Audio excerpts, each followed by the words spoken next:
Homework, yeah.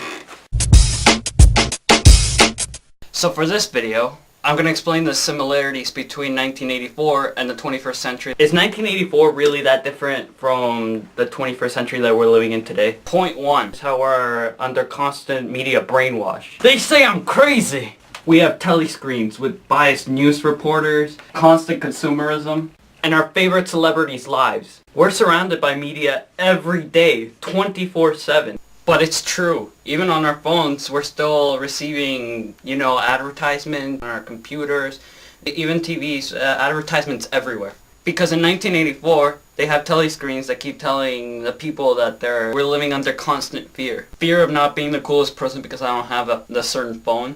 Fear that someday I might not get my dream car. Because in 1984, people are always kept under fear so that they would consume. They consume whatever the government tells them to. So that's the first point I wanted to make about 1984 and the 21st century. Point number two is that we're always living under constant war, such as Israel and the Middle East.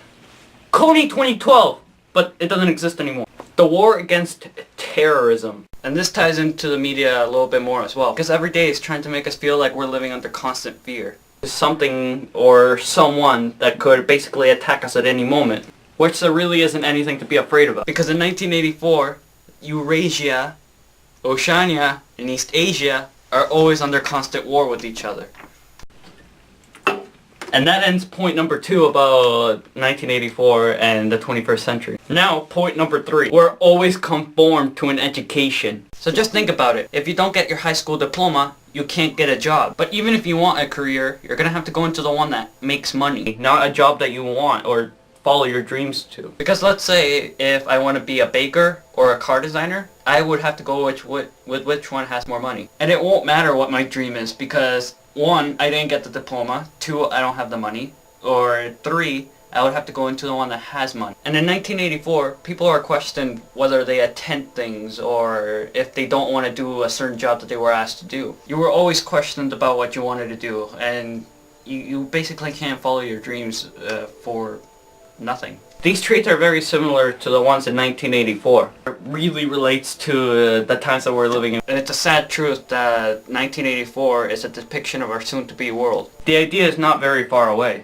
It's just slowly happening behind closed doors. The only difference is that we have freedom of thought and that we're not always under constant surveillance. Because they have GPS, they have cameras all over the school, and I just can't stand the fact that we have more cameras at school now than before. Another difference is that we have freedom of thought because we have that privilege of going up against the government and speaking up against things that we don't feel that are right.